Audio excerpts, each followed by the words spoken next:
Hi, everyone. Good morning. Welcome to your Fast Track to 7. Thank you for joining us. My name is Ashlyn Hill. And I'm Alex Larson. A man is dead after he was found inside a burning home in rural Staples, Minnesota.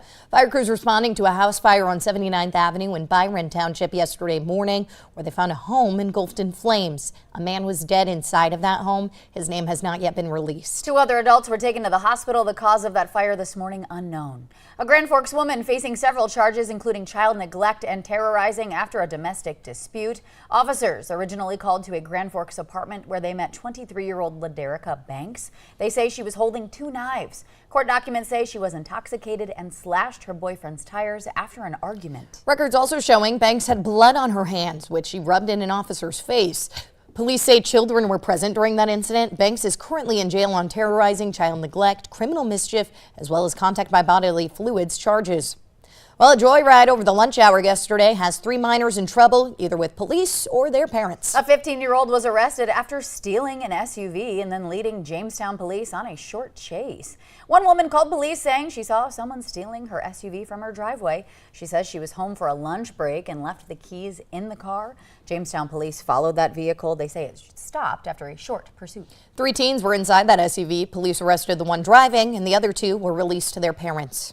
Well, Fargo Brewing Company, which sparked the local beer scene in the Fargo metro area, has now filed officially for Chapter 11 bankruptcy protection. The brewery first started in 2010 and has since stated they've experienced several business challenges, including the pandemic and supply chain issues. They say they have not met their business projections and are filing to reorganize their liabilities. Co-founder and president Jared Hardy put out this statement thanking everyone for their support over the years. He says he also wants to reiterate to everyone at this time that Fargo Brewing Company is still open for business. To keep up with everything going on in the region and your community, keep that VNL News app handy. You can download and use it for free. Just search VNL News in the App Store today. Well, time now for a check-in of our Fast Track forecast. A rainy, soggy start to our Wednesday morning here. We're tossing things right on over to meteorologist Lisa Green. Good morning. Yes, we've been seeing that continuation of rain. Some of us really adding up some more rainfall just this morning, as we've had some heavier rain in places like Fargo and Moorhead and up toward Grand Forks as well.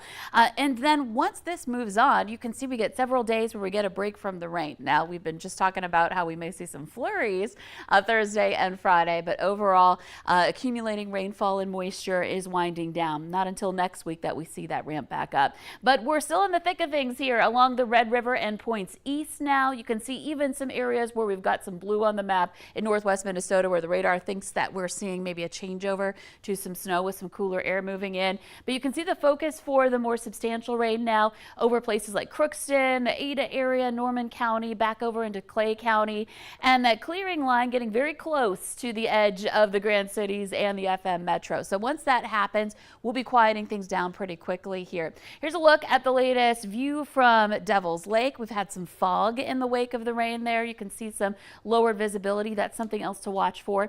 We're at 42 degrees in Fargo, 36 in Grand Forks, both areas reporting rain. Devil's Lake right now at 39. And so you'll want, maybe an extra layer plus that waterproof layer where we have some rain moving through, that raincoat. So for today, for the wait out at the bus stop, a wet, soggy one for a lot of kids to start off this morning. But by the afternoon, it improves pretty quickly. We'll see more clearing happening as the day goes on and temperatures getting into the 50s, highs in the upper 50s for Fargo. We'll see a high of 58 degrees and a little breezier this afternoon as well. The wind picks it back up. We'll have some gust 20s to about 30 miles per hour, mainly out of the north or northwest.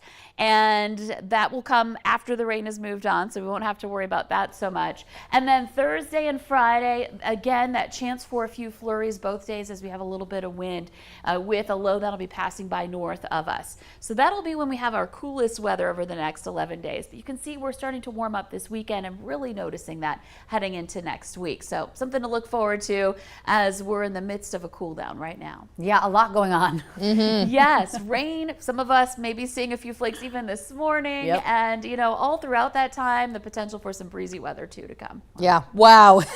Thank you, Lisa.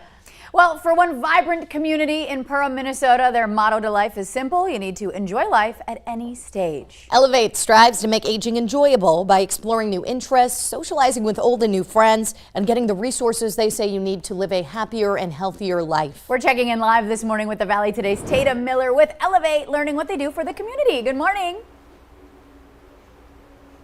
Good morning, guys. We have a bit of a relocation. We are now at the PAC Center here in Perham, Minnesota, and I'm here with Mindy Larson, the wonderful programs manager here. So I know one of your core pillars has to do with health. Do you want to kind of dive into that? Yes, so this is Jean Tompkins. She's our health resource coach at the clinic here in Perham. Her goal is to work with our patients, and if there's a need that they have in our community or relating to health, wellness, just their overall living their best life, Jean is going to connect them with us at Elevate so that we can figure out where we can plug them into the community and to keep them active and healthy and a part of what we're working on here at Elevate. Every Wednesday here at the PAC we do free blood pressure checks. This is completely volunteer driven. So people are able to come here from 9 to 11 every Wednesday and have their blood pressure checked. We also do lots of other types of programs here at the PAC. Coffee talks. We serve a hot meal every day at our Connections program.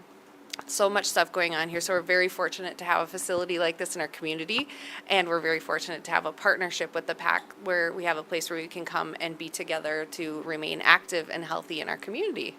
Absolutely. So wonderful. And like you said, we're here with Jean, yes, who is going to take my blood pressure just to show you how quick and easy it is to pop in. And is this open for everybody to come to? Absolutely. It's open to the public 9 to 11 every Wednesday, so you just stop right on in.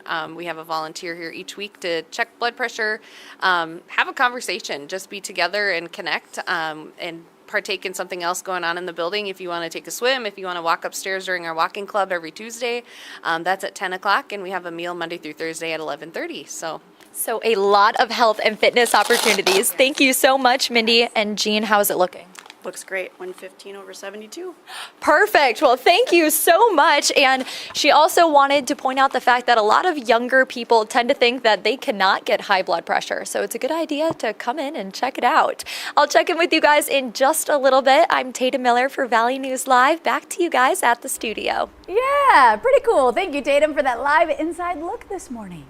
And the race for the gold is getting a lot closer this morning. Wow, we are exactly now 100 days out from the opening ceremony at the Summer Olympics in Paris. And to celebrate, dozens of stars from Team USA are in New York talking about the games and what it means to them to represent our country while the world is watching.